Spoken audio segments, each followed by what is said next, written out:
오늘 말씀의 제목은 하나님께 받은 소유의 가치와 능력입니다. 하나님께 받은 소유의 가치와 능력이라는 제목으로 여러분과 말씀을 나누도록 하겠습니다. 계속해서 이 강단에서 선포되는 하나님의 때에 지금 계절이 있죠. 마지막 때의 마지막이다. 여러분 동의하십니까? 이 마지막 때의 마지막 시간을 살아가는 저와 여러분들, 우리의 인생 가운데 정말 우리가 가장 좋은 인생을 살길 원한다면 로마서 12장 2절의 말씀처럼 우리 세대를 향한 하나님의 목적을 분별하는 것이 그 어느 때보다 중요하다는 생각을 해보게 됩니다. 그래서 하나님께서 우리 시대, 우리 세대에 하시는 일들, 그 일들을 분명하게 바라보면서 우리의 인생을, 우리가 가진 모든 것들을 온전히 주님께 드리는 것, 이것이 오늘 이 시대와 세대 가운데 필요한 일인 줄 믿습니다. 왜냐하면 저와 여러분, 모든 사람들, 모든 민족, 모든 세대는 단 한 사람도 빠짐없이 하나님으로부터 받은 특별한 부르심과 사명과 은사가 있기 때문입니다. 그러므로 오늘 이 시간 우리 세대와 우리 가정과 우리 교회 위에 하나님이 부르심과 이 사명을 감당할 수 있는 축복이 부어지기를 주님의 이름으로 축원합니다.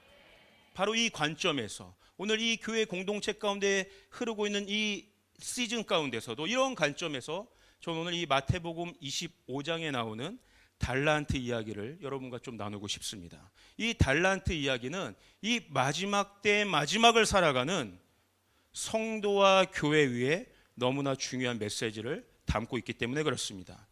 아시는 분들은 너무나 잘 아실 거예요. 이 이야기가 어떤지. 대략 이 스토리는 이렇게 진행됩니다. 어떠한 주인이 있었고 그 주인에게 3명의 종이 있었습니다. 그리고 이 주인이 먼 타국을 떠나게 됩니다. 멀리 타국을 떠나게 되면서 종들에게 자기의 소유를 맡기게 되죠. 각각 5달란트와 2달란트와 1달란트를 맡기게 됩니다. 이렇게 달란트 이야기는 항상 이렇게 초등학교 때 설교 같아가지고 이렇게 손동작이 나오네요. 5달란트와 2달란트와 1달란트를 맡겼죠. 예. 달란트가 어느 정도의 화폐의 가치가 있느냐를 오늘날의 환율이나 이런 걸로 따지면 의견이 분분합니다. 그런데 어떤 사람은 1달란트가 한 3억이다.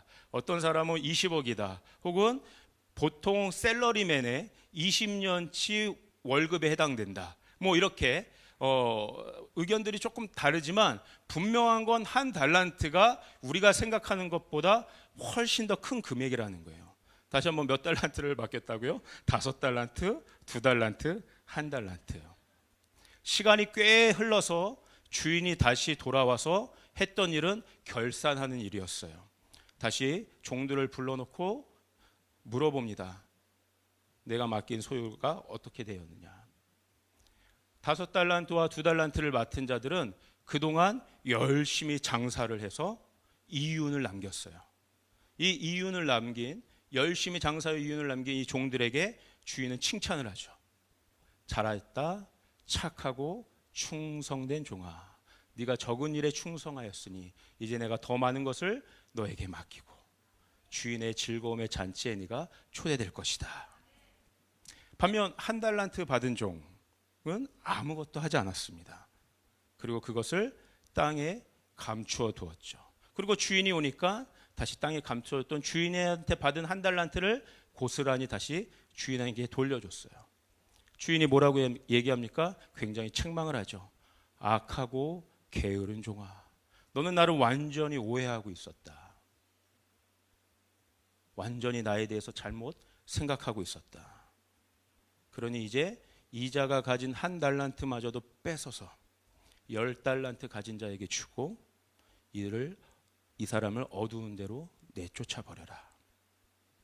아마 다 한 번쯤은 들어봤던 내용일 거예요. 오늘 저는 여러분과 이 주인이 종들에게 했던 칭찬의 내용과 책망의 내용을 좀 더 자세히 들여다보고자 합니다. 이 주인이 장사를 열심히 해서 이윤을 남긴 이 종들에게 주었던 칭찬은 잘하였도다, 착하고 충성된 종이라는 거였어요.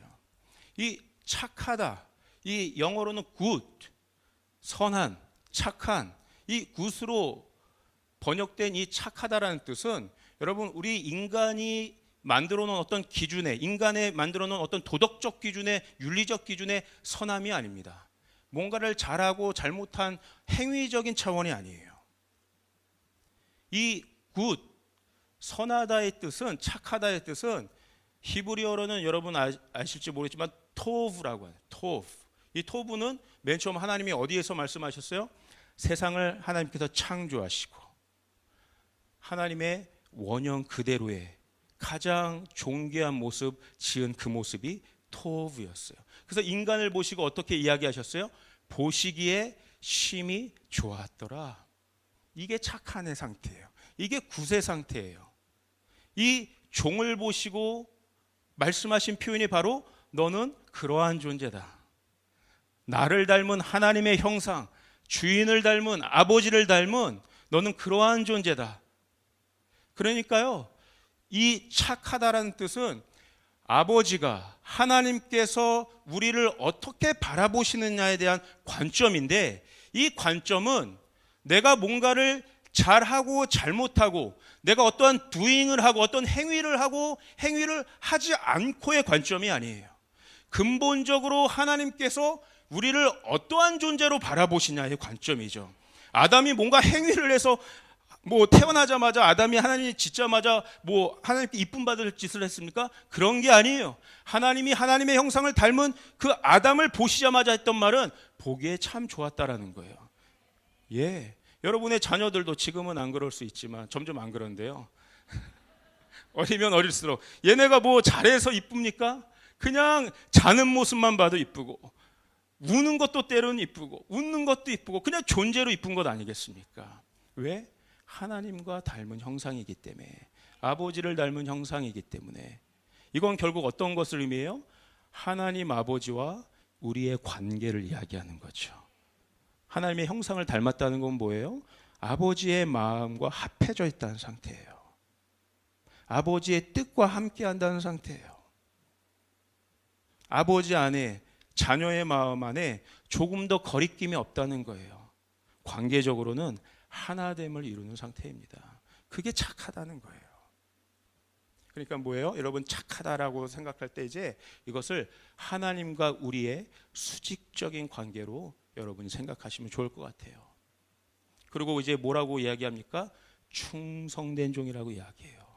충성되었다고 하는 것은 이 하나님과 우리와의 관계, 맺어진 이 건강한 관계, 이 토부의 관계 안에서 우리가 이 땅을 살아가는 삶의 태도를 이야기합니다. 우리가 어떠한 방식으로 이 땅의 삶을 살아가는지 그 삶의 방식을 이야기하는 게 바로 충성되었다는 뜻이에요.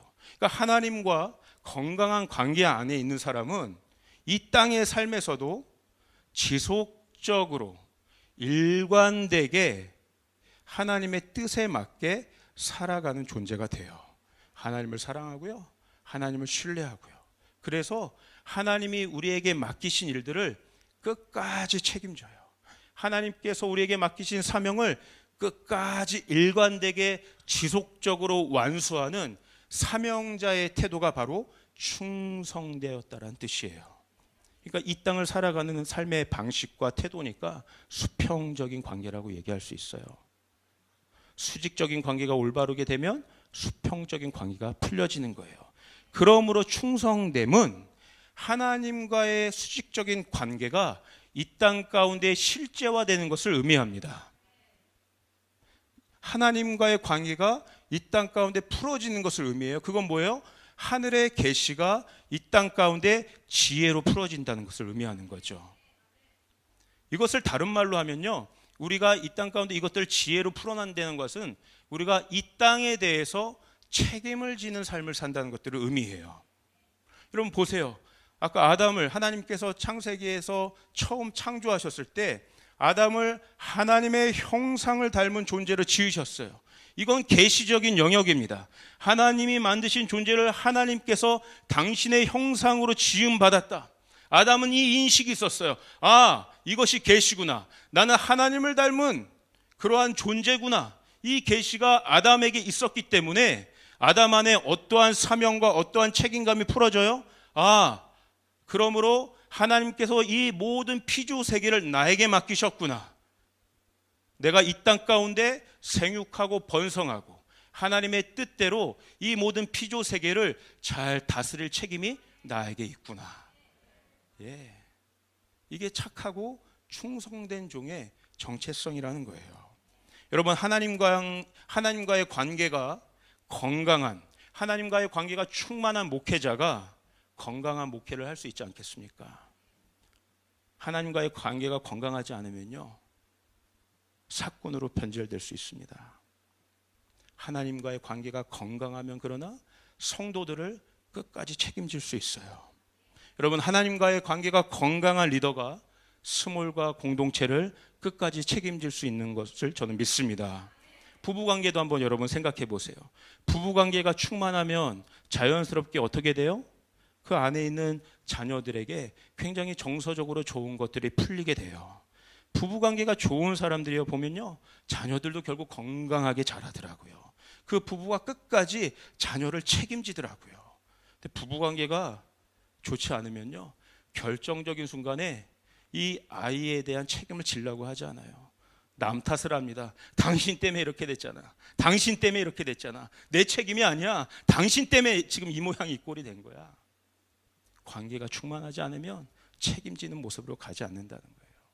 결론적으로 여러분, 착하고 충성된 이 종의 본질은 아이덴티티, 내가 누구냐라고 하는 거예요.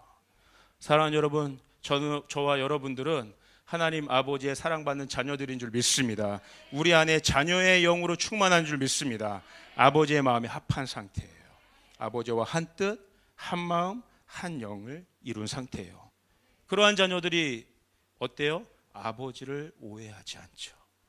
때로 이해할 수 없지만 아버지를 신뢰합니다. 우리는 이 사람을 바로 영의 사람이라고 이야기해요.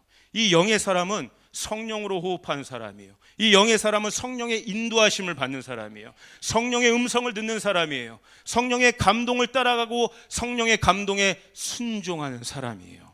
바로 이 영의 사람에게 성령의 역사가 나타나고 하늘의 문이 열리고 하늘의 열매가 맺어지게 되는 줄 믿습니다. 그러므로 오늘 이 굿, 선하다, 착하다의 개념이 좀 근본적으로 풀려지기를 원합니다. 단지 우리는 이 세상 기준이 이야기하는 아까 윤리적인 어떤 차원의 착함, 선함, 그러한 차원으로 있는 존재가 아니라는 거예요. 도덕적 선을 추구하는 정도의 차원이 아니라는 거예요. 내 뜻, 내 힘, 내 생각으로 뭔가를 이루려고 하는 차원의 존재가 아니라는 거예요. 하나님은 우리를 훨씬 그 이상의 차원으로 우리를 지으셨다는 거예요. 우리는 위대한 존재입니다. 왜? 하나님께서 위대하시기 때문에, 그 위대하신 하나님을 닮은 자들이 바로 우리이기 때문에 우리는 그냥 세상 기준의 굿이 아니라, 굿 퍼슨이 아니라 그레이트 퍼슨인 줄 믿습니다. 아멘. 우리 한번 옆 사람에게 좀 축복해 주십시오. 당신은 위대한 사람입니다. 좀 여러분 진짜 축복해 주세요. 당신은 진짜 위대하다고. 그래서 이제 우리의 차원이요, good to great. 그냥 이 세상 기준에서의 착한 정도가 아니라 하나님 기준에서 위대한 차원으로 우리가 올라가야 되는 줄 믿습니다. 여러분, 아둘람굴에서 머물면 안 돼요. 아둘람굴이 요새가 되어야 됩니다. 여러분, 애굽에서 머물면 안 돼요. 출애굽의 기적을 경험해야 되는 거예요. 광야에서 머물면 안 되는 거예요. 가나안의 영광을 보아야 하는 것입니다.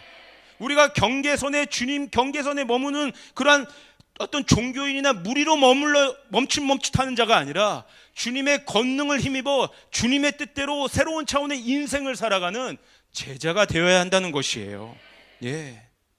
우리는 흑암의 고통과 저주에 묶여있는 인생들이 아니라 예수 그리스도 십자가 부활의 승리와 영광을 맛보는 위대한 삶을 사는 자들인 줄 믿습니다.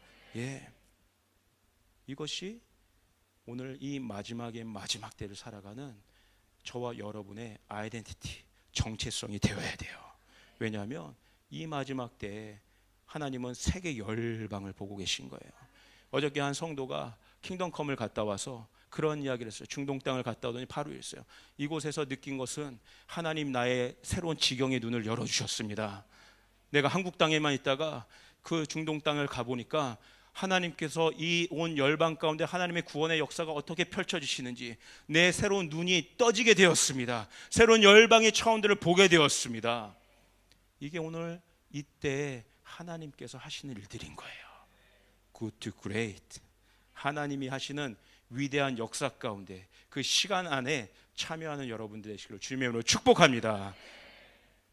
그러니까 여러분, 결국 아까 얘기한 것처럼 본질은, 이 메시지의 핵심은 아이덴티티, 정체성이라는 거예요. 내가 누구냐는 거예요.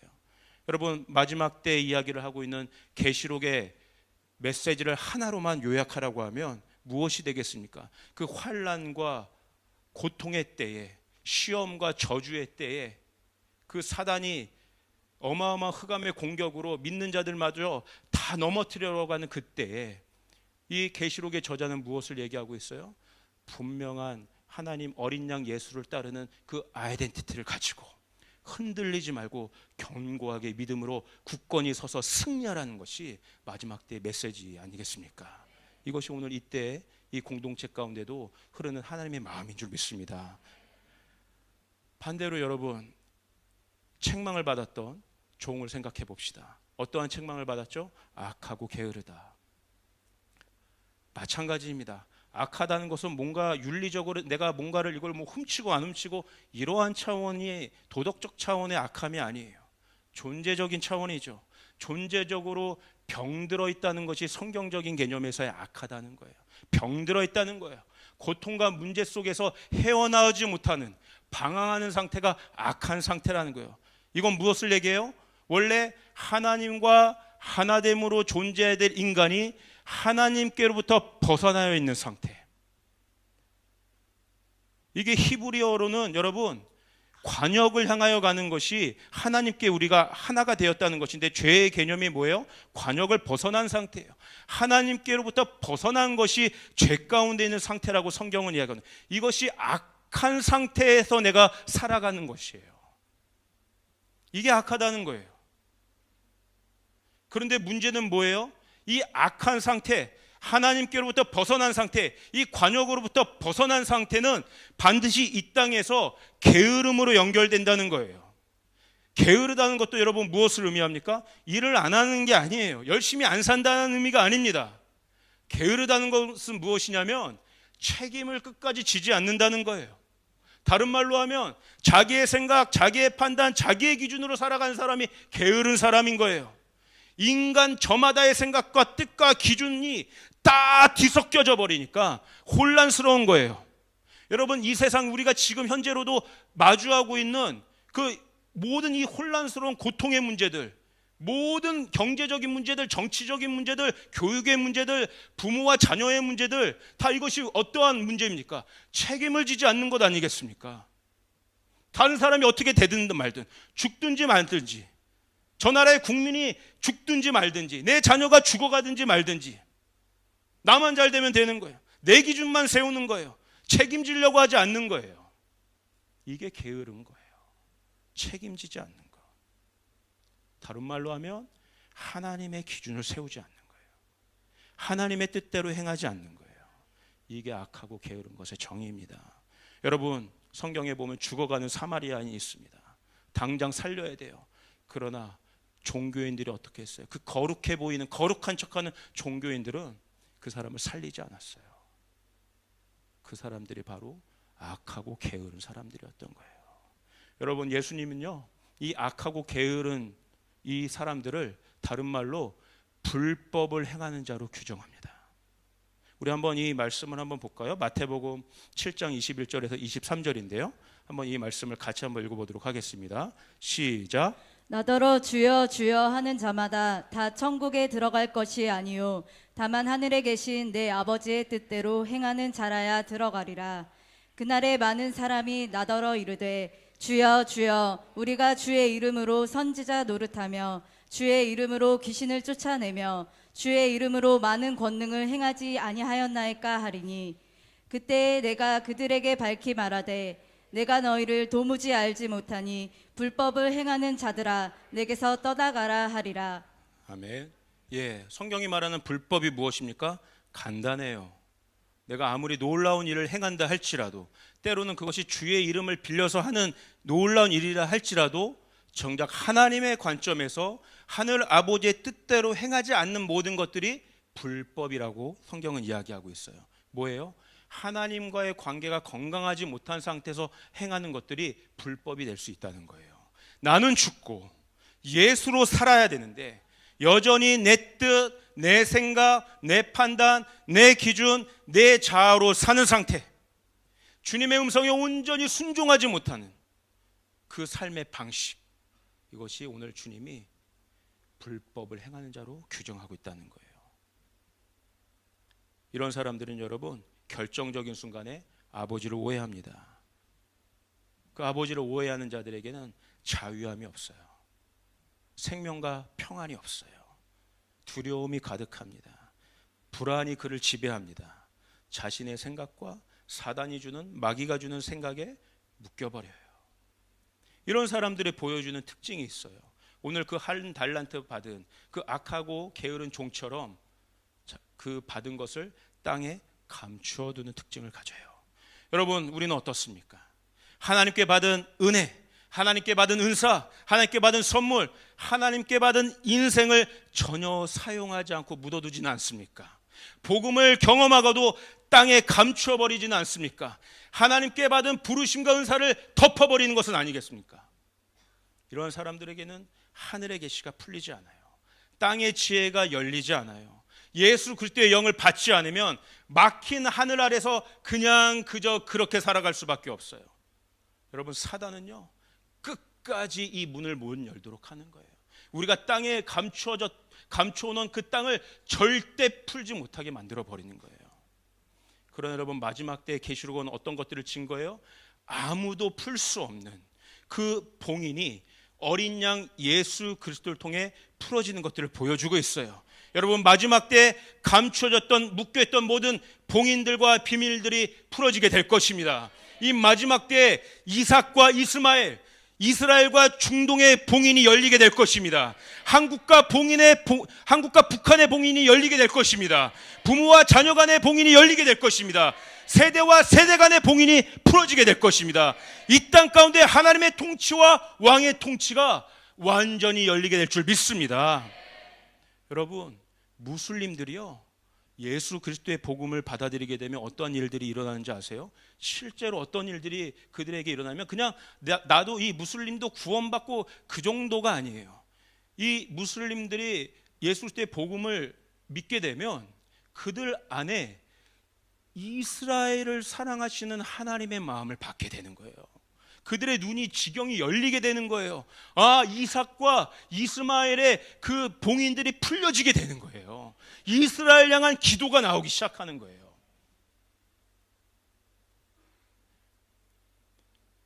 여러분, 하나님의 부르심과 은사에는 후회함이 없으신 줄 믿습니다. 저와 여러분을 향한 하나님의 뜻과 계획을 하나님 절대로 취소시키지 않으실 거예요. 그러므로 오늘 하나님과의 관계를 가로막고 있던 아프고 병든 우리의 영혼육이 온전히 회복될지어다. 여러분, 선포하시길 바랍니다.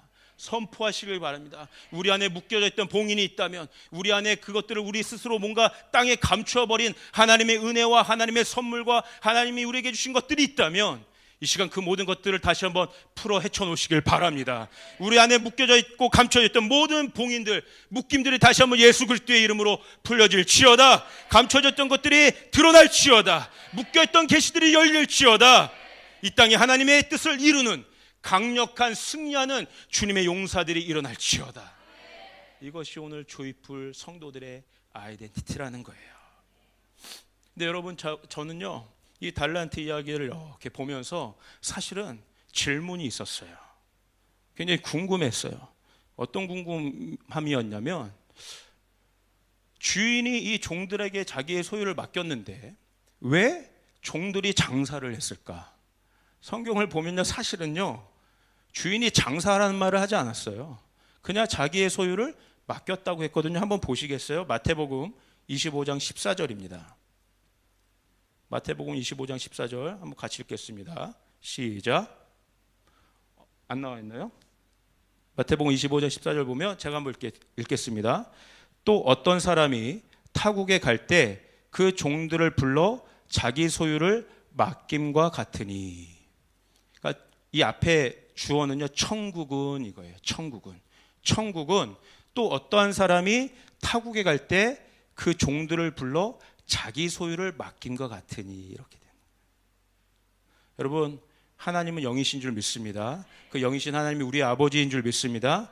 그러므로 오늘 저와 여러분에게 주신 실제적인 모든 것들을 영적인 차원으로 보시길 바랍니다.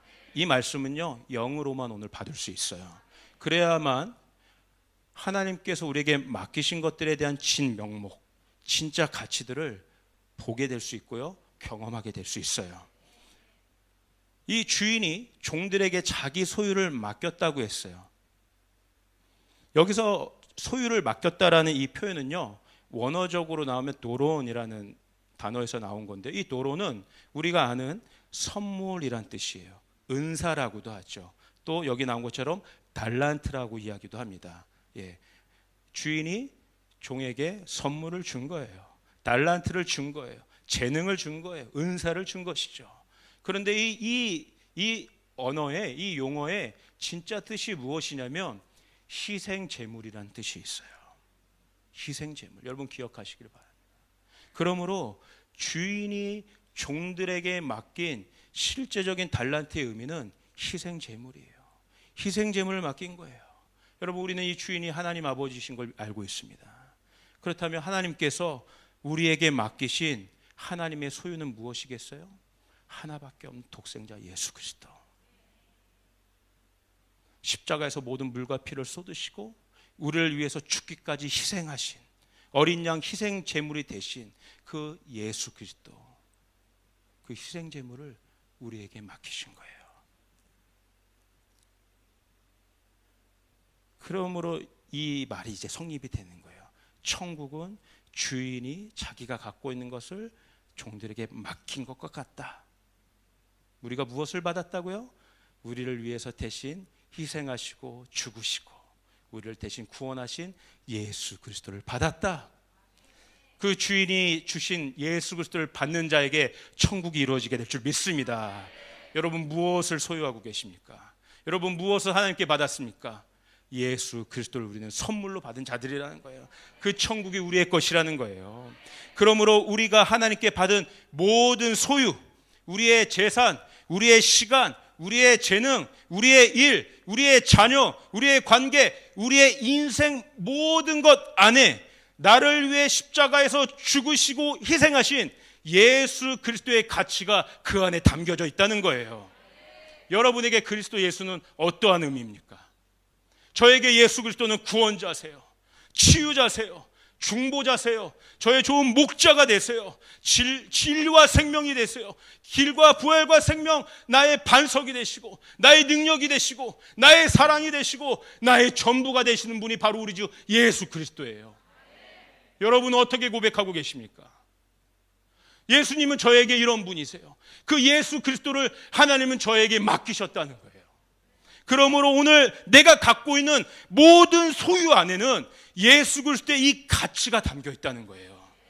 결정적으로 내 자신 안에 예수 그리스도가 담겨 있다는 것입니다. 그렇기 때문에 예수 그리스도가 내 안에 거하고 계시면 예수님의 그 가치, 희생제물이 되신 예수님의 그 희생의 가치가 내가 갖고 있는 모든 소유에 깃들여 있다는 게 돼요. 그러면 어떻게 돼요? 가만히 있을 수 없는 거예요. 나를 위해서 희생하신, 나를 위해서 대신 죽으신 예수님의 가치가 내 안에 깃들여져 있는데 내가 어떻게 가만히 있을 수 있겠습니까? 예수님을 위한 삶을 살 수밖에 없게 됩니다. 예수님이 가신 길을 나도 따라갈 수밖에 없게 됩니다. 예수님이 하신 일들을 나도 부족하지만 감당케 해달라고 기도할 수밖에 없게 됩니다. 즐거이 헌신하며 주님의 길을 따를 수밖에 없게 되는 거예요. 이것이 천국 대신 예수 그리스도, 그 천국을 이 땅에 경험하며 사는 것이에요. 지금 벌써요, 킹덤컴 다녀온 분들의 얼굴들을 보니까요, 얼굴 자체가 천국이더라고요. 어떤 분은 오자마자 어땠어요 했는데 첫 마디가 목사님 돌아오기 싫었습니다. 이런 봤는데 정말 비포 앤 애프터가 너무 달라져 있죠. 뭐 관광하러 갔다 온 게 아니잖아요. 어디 온천 여행 갔다 온 게 아니잖아요. 뭐 풀 패키지 어떤 풀빌라 갔다 온 게 아니잖아요. 모든 것이 불편했음에도 불구하고 거기 갔다 오신 분들의 하나 같은 표정들은 그 얼굴에 천국들이 담겨져 있는 거예요. 자신의 시간을 들였어요. 자신의 재정을 들였어요. 많은 것들을 대가 지불했습니다. 그러나 그것이 가치 있을 수 있었던 것은 그들이 들였던 시간과 재정과 그 인생 안에 천국 대신 예수의 가치가 담겨져 있었기 때문에 그들이 천국을 경험할 수 있었다고 저는 믿습니다. 기대되지 않습니까, 여러분? 다음 주부터 또 나갈 우리 킹덤컴 우리 모든 멤버들 안에도 이 천국의 실제가 경험되어지기를 예수님의 이름으로 축복합니다. 아멘. 아멘. 그래서 이것이 종들이 그 주인이 자신에게 맡겨진 것을 너무나 자연스럽게 충성됨으로 장사할 수 있었던 이유가 되는 거예요. 이 가치, 이 은혜를 아는 자들이 바로 착하고 신실한 종입니다. 여기에 놀라운 영적인 원리가 있죠. 경영의 원리가 있어요. 우리가 예수 그리스도의 이름으로 예수 그리스도를 위해서 예수 그리스도가 우리의 주인 되게 하면 반드시 우리의 인생 가운데 놀라운 결실이 맺어진다고 하는 것입니다. 반드시 더 큰 상급이 주어진다는 거예요. 여러분, 내가 나의 조건이 어떠해서 내가 갖고 있는 자원이 어떠해서 열매를 맺게 되는 것이 아니에요. 여러분, 예수 그리스도를 바라보세요. 십자가에 달리신 예수님을 한번 생각해 보십시오. 모든 속살을 맨몸으로 다 드러내셨어요. 비참했어요. 처참했어요. 모든 사람이 조롱했어요. 자랑하고 흠모할 만한 것이 하나도 없었어요. 사람들이 볼 때는 저주 가운데 묶여 이제 십자가 나무에 달린 자가 돼버렸어요. 율법의 저주를 받는 자가 되었어요. 무능력의 상징이 되어버렸어요. 그게 예수 그리스도의 십자가입니다. 그 예수 그리스도를 누가 갖고 계신 거예요? 예수 그리스도의 아버지 되시는 하나님 아버지. 하나님 아버지의 소유는 뭐였어요? 예수 그리스도. 근데 그 예수 그리스도가 십자가 위에서 가장 무능력한 처참한 존재로 하나님의 손에 들려져 있는 거예요. 하나님께 뭐가 있습니까? 아무것도 없어요. 그런데요, 하나님은 이 예수 그리스도 십자가를 통해서 온 인류를 구원하시는 어마어마한 열매를 맺으셨다는 것, 여러분 기억하시길 바랍니다. 저와 여러분에게 이 세상이 제시하는 어떠한 능력과 기준과 자원은 없을지 모르지만 오늘 우리 안에 예수 그리스도가 계신다면, 이 예수 그리스도가 십자가의 죽음을 이기시고 부활하신 영광과 승리의 주심을 믿는다면 하나님, 우리가 갖고 있는 아무것도 아닌 것들을 통해서라도 하나님 놀라운 결실을 맺으실 줄 믿습니다. 여러분, 이것을 믿으셔야 돼요. 이것을 믿으셔야 돼요. 이것은 영적인 차원으로만 볼 수 있는 거예요. 오늘 내가 가진 자원이 무엇입니까? 이 자원 안에, 이것이 세상의 기준으로는 아무것도 아닐 수 있겠지만 이 자원 안에 예수 그리스도의 가치가 담겨 있다는 것들을 믿는다면 이걸 통해서 하나님 놀라운 결실을 맺으실 수 있다는 거예요. 우리의 시간이 아무리 바빠도 이 시간을 주님께 드린다면 그 시간을 통해서 하나님 놀라운 결실을 맺을 수 있다는 겁니다. 우리의 자녀가 인간의 기준으로는 부족해 보여도 이 자녀를 하나님의 뜻대로 키우기로 작정하고 주님께 내어드리면 주님 책임져 주신다는 거예요. 영적으로 바라봐야 돼. 우리 자녀 안에 예수 그리스도의 가치가 있다. 우리의 재정 안에 예수 그리스도의 가치가 있다. 우리의 시간 안에 예수 그리스도의 가치가 있다. 우리의 직장, 내가 하는 일들 가운데 예수 그리스도의 가치가 있다. 우리의 스몰 모임 가운데 예수 그리스도의 가치가 있다. 주님, 이 일을 통하여 놀라운 결실을 맺으실 줄 믿습니다. 그러므로 여러분에게 권면드리고 싶어요. 우리가 받은 소유, 우리가 받은 재능, 우리가 갖고 있는 모든 달란트를 예수화 시키시길 바랍니다. 모든 달란트 안에 예수의 영, 예수의 정신, 예수의 마음, 예수의 비전, 예수의 사명을 담아내시길 바랍니다. 하나님은 우리가 갖고 있는, 우리가 하나님께 받은 소유 안에 이것들을 바라볼 수 있는 영적인 눈을 허락하신 줄 믿습니다. 이것을 통하여 하나님의 뜻이 이루어지는 거예요. 한번 여러분 생각해 보십시오. 우리가 이제 믿는 예수 그리스도는 부활과 영광의 주님이신데, 그 예수님의 가치가 내 아까 얘기한 것처럼 내 시간과 재정과 내 모든 일과 내 모든 인생 가운데 능력으로 발휘된다면, 여러분 진짜 이 세상에 어떠한 일이 벌어지겠습니까? 내가 갖고 있는 이 소유 안에 예수화가 일어난다면 우리 가문에 어떠한 일들이 벌어지겠습니까? 우리 직장에 어떠한 일이 벌어지겠습니까? 우리 캠퍼스에 어떤 일이 벌어지겠습니까? 온 열방 가운데 어떠한 일이 벌어지겠습니까? 놀라운 결실들이 맺어질 줄 믿습니다. 그러므로 성경은 다시 한번 저와 여러분이 어떠한 존재인지를 설명하고 있어요. 우리 베드로전서 2장 9절을 한번 같이 읽어볼까요? 한번 읽겠습니다. 시작. 그러나 너희는 택하신 족속이요 왕같은 제사장들이요 거룩한 나라요 그의 소유가 된 백성이니 이는 너희를 어두운 데서 불러내어 그의 기이한 빛에 들어가게 하신 이의 아름다운 덕을 선포하게 하려 하심이라. 아멘. 뭐라고 성경은 선포하고 있습니까? 하나님이 우리를 택하셨다고 나오고 있어요. 그 택하신 족속을 왕같은 제사장으로 세우셨다고 말씀합니다. 그리고 그 왕같은 제사장을 하나님의 거룩한 나라를 위하여 하나님이 사용하시겠다고 선포하고 있어요. 하나님의 소유로 사용하신다는 거예요. 이 소유의 의미는요, 여러분 여기 장년분들이 계시니까 그 이해가 쉬울 것 같아요. 그 재산에도요, 여러분 동산과 부동산이 있습니다. 여기서 말하는 소유는요, 부동산입니다. 동산은 갖고 다닐 수가 없잖아요. 부동산은 내 호주머니에 언제든지 갖고 다닐 수 있는 소유가 되죠. 하나님이 저와 여러분을 당신의 부동산이라고 얘기하는 거예요. 가장 가치가 있는 부동산.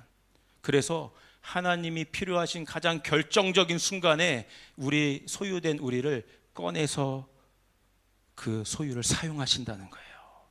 여러분 믿으시길 바랍니다. 한 번뿐인 인생, 저와 여러분이 하나님의 소유된 백성으로 그렇게 사용받는 인생을 살아야 좀 멋지지 않겠습니까? 하나님이 그래도 갖고 다닐 만한, 내가 결정적인 순간에 뭔가를 지불할 만한 그 화폐 가치가 있는 그러한 부동산의 가치가 있는 존재로 우리가 좀 사용받아야 영광된 삶이 아니겠습니까?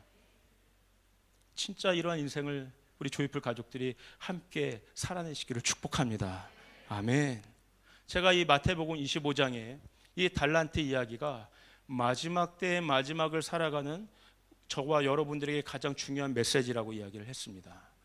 이 마태복음 25장 전에 마태복음 24장은요, 바로 어떠한 내용이 나오냐면 마지막 때의 환난과 재난의 징조에 대해서 나와요. 그리고 인자가 어떻게 심판하러 오실 것인지에 대해 나옵니다. 그러니까 마태복음 24장은 그 마지막 때의 스토리를 담고 있어요. 그리고 이제 25장을 들어가면 세 가지의 이야기가 나옵니다. 이 25장의 세 가지 이야기 중에 지금 함께 나누었던 달란트 이야기는 가운데 속하게 돼요. 이 달란트 이야기의 앞에 나오는 스토리는 바로 신랑을 기다렸던 열 처녀의 이야기가 나옵니다. 그 등불에 기름을 준비하고 있었어야 되는 그 열 처녀의 이야기가 나오죠. 이것이 의미하는 것이 무엇이겠습니까? 지금 때가 긴박하다는 거예요. 신랑이 언제 올지 모른다는 거예요. 이 마지막 때에 하나님이 속도를 급하게 이루실 수 있다는 거예요. 그러므로 처녀들은, 주님의 신부들은, 그 처녀들은 그 기름병에 기름을 가득 채워놓고 깨어 준비하고 있어야 된다는 거예요. 성령으로 충만해야 된다는 거예요. 한번 우리 에베소서 6장 18절을 한번 보겠습니다. 에베소서 6장 18절 한번 같이 읽겠습니다. 시작. 모든 기도와 간구를 하되 항상 성령 안에서 기도하고 이를 위하여 깨어 구하기를 항상 힘쓰며 여러 성도를 위하여 구하라. 아멘. 저와 여러분이 이제 기도하는 차원이 계속해서 차원이 더 올라가야 됩니다. 항상 성령 안에서 영의 기도를 해야 된다는 거예요. 깨어 기도해야 된다는 거예요. 성령으로 충만해야 된다는 거예요. 중언부언의 기도가 아니라, 하나님의 뜻과 상관없는 기도가 아니라 성령 안에서 기름병에 기름이 채워지는 기도를 해야 하나님께서 주인이 우리에게 맡기신 달란트가 어떠한 의미인지를 알게 된다는 거예요. 이 달란트 이야기 뒤에 나오는 것은 양과 염소의 이야기가 나옵니다. 이 양과 염소가 상징하는 거 뭐예요? 하나님이 마지막 심판의 때에 성도들을 두 무리로 가르신다는 거예요. 하나는 양의 무리, 하나는 염소의 무리. 양의 무리에 속한 자들은 천국의 축복을 받게 될 것입니다. 염소에 속한 자들은 지옥의 저주를 보게 될 것입니다. 그런데 이 양과 염소를 가르는 기준을 하나님 성경은 분명하게 이야기하고 있어요. 바로 그 기준은 달란트를 어떻게 사용했냐는 거예요. 우리가 하나님께 받은 소유를 어떻게 장사했는지, 그 장사의 의미가 무엇인지, 장사한다는 것의 실제적인 그 사업의 아이템들이 무엇인지, 사업의 내용이 무엇인지 이 양과 염소의 스토리를 통해서 풀어주시는 거예요. 뭐라고 나왔습니까? 지극히 작은 자, 나그네 된 자, 줄이고 목마르고 헐벗고 병든 자, 옥에 갇힌 자, 묶인 자를 위하여 너의 소유를 바칠지어다, 너의 인생을 드릴지어다. 여기에 너의 소유를 썼느냐는 거예요. 여기에 장사했냐는 거예요. 이것은 도덕적인 선행을 이야기하는 것이 아니라 이 마지막 때에 예수가 필요한 모든 자들에게 영혼육의 구원을 가져다주는 복음을 전했는가? 이 교회는 선교적인 삶을 살고 있는가? 마지막 때의 조이풀 성도들은 선교적인 삶에 우리의 모든 소유를 드리고 있는가? 이 도전을 성경이 마지막 때 이야기를 하고 있는 것입니다. 이번 주에 며칠 전에 제가 한 성도와 만나는 시간이 있었어요. 찾아왔어요. 무슨 일로 찾아왔나 궁금했는데 이 성도가 저에게 약간은 부담되지만 그러나 하나님께 받은 감동을 가지고 저에게 흥분돼서 얘기했어요. 목사님, 제가 하고 있는 이 비즈니스를 저의 비즈니스로만 끝내고 싶지 않습니다. 아주 사업을 잘 하시는 분이거든요. 수많은 청년들, 다음 세대들이 선교사로 헌신하겠다고, 자신의 인생을 풀타임으로 헌신하겠다고 하는데 저도 가만히 있을 수가 없습니다. 저의 비즈니스를 하나님께 드리고 싶습니다. 저의 비즈니스의 재정의 영역을 다음 세대 청년들의 재정을 일으키는데 기꺼이 사용하고 싶습니다. 목사님, 그런데 어떻게 하면 될까요? 목사님께 조언을 구하고 싶습니다. 지혜를 구하고 싶습니다. 같이 흥분됐어요. 저는 이 성도 안에 진짜 하나님 나라의 봉인들이 풀어진 역사가 이제 시작되는 줄 믿습니다. 진짜 가치 있지 않아요? 와, 성도님 비즈니스 어떻게 이렇게 훌륭하게 잘하세요? 와, 굿. 그런데 지금 뭐예요? 와, 이 소유를, 당신이 갖고 있는 이 달란트를 진짜 하나님 나라를 위해서 이제 진짜 사용하시려고 하는군요. 그레이트. 우리 인생이 여러분 굿에 머무르지 않기를 바랍니다. 위대한 인생으로 나아가시길 바랍니다. 그러므로 오늘 조이풀 모든 성도들에게 저는 사도행전 10장 38절의 권능이 임하기를 축복합니다. 우리 예배팀 한번 나오시길 바랄까요?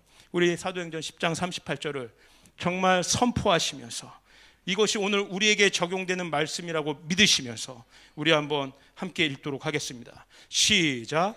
하나님이 나사렛 예수에게 성령과 능력을 기름 붓듯 하셨음에 그가 두루 다니시며 선한 일을 행하시고 마귀에게 눌린 모든 사람을 고치셨으니 이는 하나님이 함께 하셨습니다. 아멘. 여러분, 예수 그리스도를 주와 그리스도를 믿는 저와 여러분 모두에게 공통적으로 주어지는 차별 없이, 여기에서 단 한 명도 차별하지 않으세요. 여기는 모든 사람 한 사람에게 공통적으로 주시는 가장 큰 선물이 있어요. 가장 큰 달란트가 있어요. 그것은 바로 성령님이십니다. 성령의 권능을 우리 모두에게 주시겠다고 약속하셨어요. 성령과 권능을 기름 붓듯 부으시겠다고 말씀하고 계세요. 나사렛 예수에게 이 권능을 부으셨어요. 나사렛 예수가 의미하는 것이 무엇입니까? 인간으로 오신 예수에게 이 권능이 부어졌다는 거예요. 나사렛에서 인간으로 평범한 삶을 살고 계신 그 예수에게도 성령과 권능의 기름 붓듯 부어졌다는 거예요. 그렇다면 오늘 일산에 살고 있는 조나단에게도, 고양시에서 살고 있는 저와 여러분에게도, 대한민국에 살고 있는 모든 하나님의 백성 가운데도 오늘날 나사렛 예수 그리스도께 일어난 일이 저희에게도 일어나게 될 줄 믿습니다. 성령과 권능이 기름 붓듯 부어지면 우리가 갖고 있는 때로는 부족해 보이고 연약해 보이지만 그 작은 소유 안에 담겨진 예수 그리스도의 능력이 죽은 자들을 일으키고 어둠 가운데 흑암 가운데 있는 자들을 살려내고 묶여있는 자들을 풀어내주며 눈먼 자에게 눈을 뜨게 해주시고 줄인 자에게 밥을 주고 하나님의 풍성하심을 경험케 해주는 놀라운 부유함의 시간들을 우리가 경험할 수 있는 그 축복이 부어지게 될 줄 믿습니다. 킹덤 커밍 이벤트가 아니게 될 줄 믿습니다. 오늘 우리 가운데 일상으로 풀어지는 이 마지막 때의 상식이 되게 될 줄 믿습니다. 여러분 다시 한번 사도행전 10장 38절 한번 띄워주시겠어요?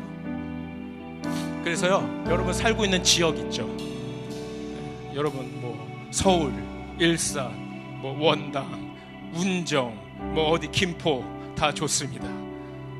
자신의 살고 있는 지역과 자신의 예수님 대신 자신의 이름을 넣어서 이걸 한번 좀 선포하지 않으시겠어요? 예, 준비되셨어요? 예, 저는 파주에 살고 있습니다. 자, 한번 각자의 살고 있는 지역과 이름을 넣어서 사도행전 10장 38절을 선포하시기 바랍니다. 자, 시작. 하나님이 파주의 조나단에게 성령과 능력을 기름 붓듯 하셨음에 조나단이 두루 다니며 선한 일을 행하고 마귀에게 눌린 모든 사람을 고치었으니 이는 하나님이 함께 하셨습니다. 아멘. 우리 주님께 영광의 박수를 드리도록 하겠습니다. 우리 한번 자리에서 일어나시죠.